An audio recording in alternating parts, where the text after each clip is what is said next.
नमस्कार बंधुरा केमन आছেন আপনারা সবাই। आशा করছি বন্ধুরা আপনারা সবাই সুস্থ আছেন, ভালো আছেন। অন্যান্য দিনের মতো আজকেও আমি ছোট ছোট এমন কিছু টিপস শেয়ার করব। আশা করছি টিপসগুলি অ্যাপ্লাই করলে আপনাদের প্রত্যেক দিনের কাজটা অনেকটাই সহজ হয়ে যাবে। চলুন তাহলে আজকের উপকারী টিপস আমরা দেখে নিই।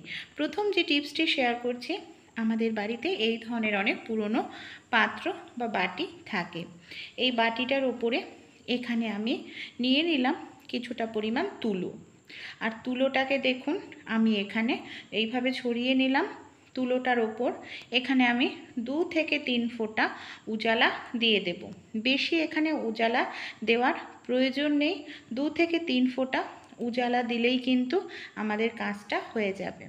একটি কাঠির সাহায্যে খুব ভালো করে এইভাবে উজালাটাকে দেখুন আমি মিশিয়ে নিচ্ছি। তারপর এটাকে কি কাজে ব্যবহার করব চলুন দেখে নিই। আমাদের বাড়িতে অনেক ফর্ম থাকে, যে ফর্মের মধ্যে আমাদের টিপসই করতে হয়। বিশেষ করে বাড়িতে যারা বয়স্করা থাকে অনেক সময় দেখা যায় তারা নাম লিখতে পারে না, তাদের তো অবশ্যই লাগে। বাড়িতে হয়তো প্যাডের কালি শেষ হয়ে যায়, সেক্ষেত্রে খুবই সমস্যার মধ্যে আমাদের পড়তে হয়। তাই আমরা এইভাবে উজালাটাকে তুলোর মধ্যে দিয়ে খুব সহজেই প্যাডের কালি তৈরি করে নিতে পারি। ইঙ্ক প্যাড আর যে কোনো জায়গায় আমরা টিপসই দিয়ে নিতে পারি। এই দেখুন কতটা সুন্দরভাবে আঙুলের ছাপটা বসছে। তাই এমার্জেন্সির সময় আপনারাও এই ছোট্ট টিপসটি অ্যাপ্লাই করে দেখতে পারেন। আশা করছি কাজে আসবে। চলুন পরের টিপসটি দেখে নিই। আমাদের বাড়িতে প্রত্যেকেরই দেখা যায় যে চাবিগুলো থাকে। অনেক সময় কি হয়, এই চাবি হারিয়ে গেলে আমরা হয়তো আর তালা খুলতে পারি না, বিশেষ করে আলমারি বা যে কোনো চাবি।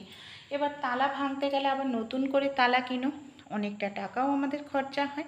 তাই এক্সট্রা চাবিগুলোকে আমরা একটু গুছিয়ে রাখতে পারি। যে কোনো জায়গায় রাখলে অনেক সময় খুঁজে পাই না, হারিয়ে যায়।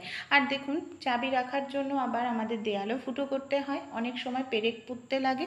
ওই সব কিচ্ছু করতে লাগবে না। আমাদের বাড়িতে এই ধরনের যে পেনেরগুলো থাকে, যে পেনগুলোর কালি শেষ হয়ে যায়, এরকমই আমি একটি পেনের ঢাকনা নিয়ে নিয়েছি, যেটা কালি শেষ হয়ে গেছে, পেনটা বেকার হয়ে গেছে। পেনের ঢাকনা কিছুটা পরিমাণ সেলো টেপ এইভাবে লাগিয়ে দিলাম। আপনারা ডবল টেপের সেলো টেপও এখানে কিন্তু অ্যাপ্লাই করতে পারেন।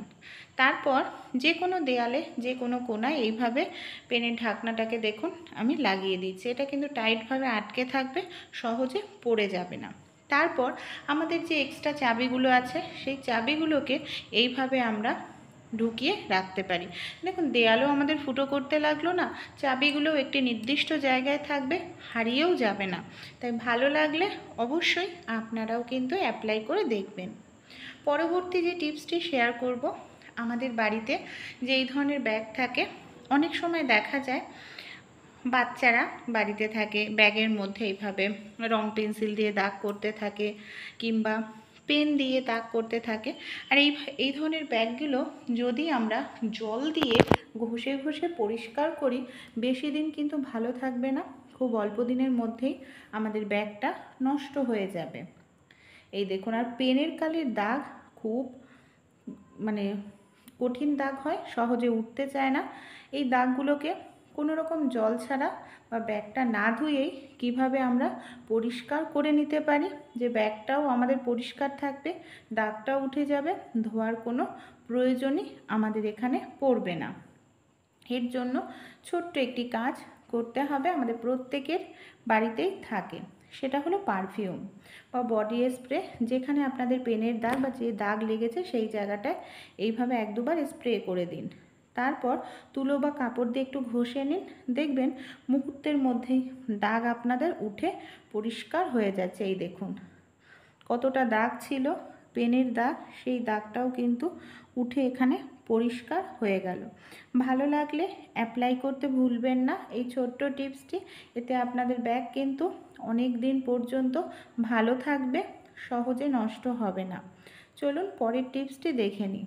এখানে আমি কিছুটা পরিমাণ নিম পাতা রোদে শুকিয়ে নিয়েছি।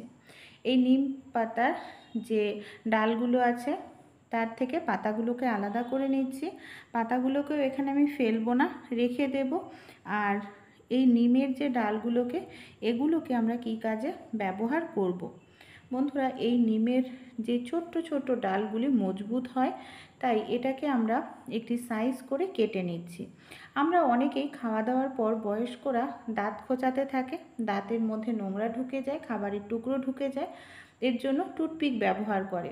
নিমের কাঠি কিন্তু প্রাকৃতিক একটি টুথপিক, এটা কোনো রকম ইনফেকশন করবে না, আর এটা খুবই মজবুত হয়, টাকা দিয়ে কেনার প্রয়োজনও পড়বে না।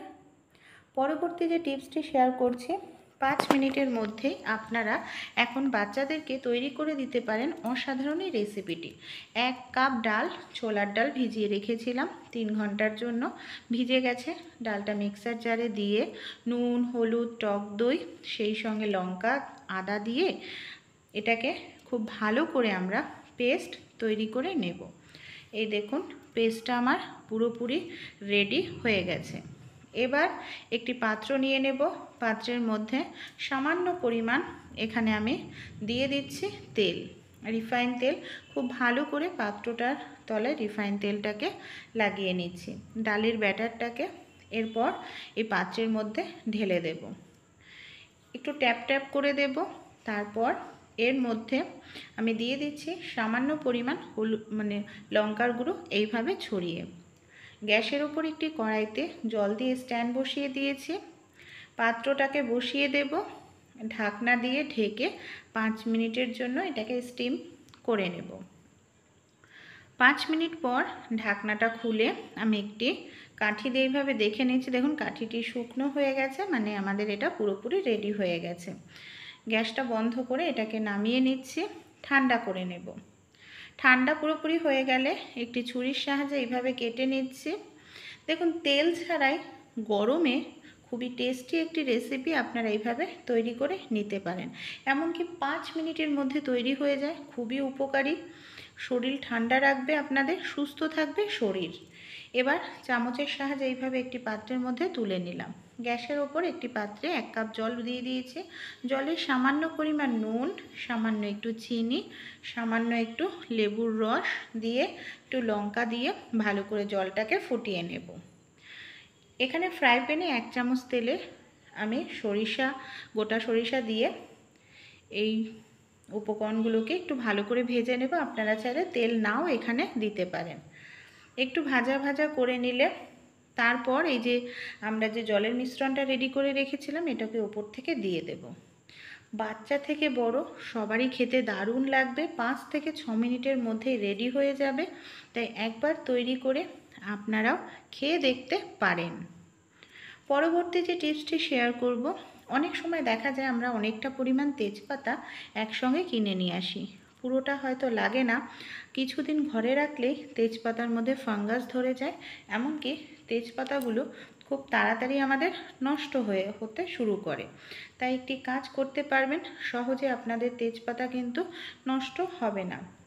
রুটি তৈরি করার পর রুটির তাওয়াটা অনেকক্ষণ গরম থাকে, তাই এই গরম তাওয়ার ওপরে আমাদের যে তেজপাতাগুলো নরম হয়ে গেছে, ফাঙ্গাস ধরে গেছে, এই রুটির তাওয়ার ওপরে দিয়ে দেব। দেখুন, কোনো গ্যাস খরচাও হবে না, তাওয়াটা যেহেতু রুটি করার পর গরমও থাকে। এই তাওয়ার ওপরে দিয়ে চামচের সাহায্যে প্রথমে একটু নাড়াচাড়া করে কিছু সময় রেখে দেব। এইভাবে একটু গরম করে নিলে ফাঙ্গাস চলে যাবে, তেজপাতাটা আগের মতো ফ্রেশ হয়ে যাবে। তারপর 5-6 মিনিট পর যখন তেজপাতাটা পুরোপুরি ঠান্ডা হবে, কোনো কৌটোর মধ্যে ভরে রেখে দিলে আবার আমরা অনেক দিন ব্যবহার করতে পারবো, সহজে নষ্ট হবে না। পরবর্তী যে টিপসটি শেয়ার করব, আমরা প্রত্যেক দিন যে বটি দিয়ে সবজি কেটে থাকি, অনেক সময় কি হয়, এই বটির ধারটা চলে যায়, এমনকি জং ধরে যায়। খুব সহজেই বাড়িতে আমরা বটির জং দূর করতে পারি, এমনকি ধারটাও ফিরিয়ে আনতে পারি। এখানে আমি একটি দেখুন পেপারের পেতে নিলাম, ওপর দিয়ে দিয়ে দিচ্ছি নুন, শুধু নুন। তারপর একটি স্কচব্রাইট দিয়ে এইভাবে একটু ডলে নিচ্ছি। দেখুন, এইভাবে শুকনো অবস্থায় ডলতে থাকবেন। নুনটা যেহেতু দানা দানা হয়, তাই এখানে স্ক্রাবের কাজ করবে। দেখবেন আপনাদের বটিতে যে জং ধরে যায়, সেই জংটা খুব সহজেই উঠে যাবে, কোনো রকম দোকানে নিতে হবে না। আর এই নুনের কারণে যে বটির ধার চলে গেছে সেটাও ফিরে আসবে। মাসে একদিন আপনারা এই কাজটি করুন, আপনাদের বটি থাকবে জংমুক্ত, এমনকি বটিতে ধারও থাকবে, খুব সহজেই সবজি বা অন্যান্য কিছু কেটে নিতে পারবেন। এই দেখুন একেবারে জং ধরেছিল, কত সুন্দর পরিষ্কার হলো। উল্টো সাইডও একেবারে কালো হয়ে গেছে, এই সাইডও আমি নুন দিয়ে এইভাবে ডলে নিচ্ছি। আর অনেকক্ষণ যে ডলতে হয় তাও নয় বন্ধুরা, 1-2 মিনিট ডললেই দেখবেন একেবারে আপনাদের বটি সাদা ধবধবে হয়ে যাবে। এবার একটি ভেজা কাপড় দিয়ে আপনাদের মুছে দেখাই রেজাল্টটা। এই দেখুন ফাইনাল রেজাল্ট, কতটা সুন্দর পরিষ্কার হয়েছে আমাদের বটিটা। যে বটির ধার চলে গেছিলো সেই ধারটাও ফিরে এসেছে। ছোট ছোট টিপসগুলি ভালো লাগলে অ্যাপ্লাই করবেন।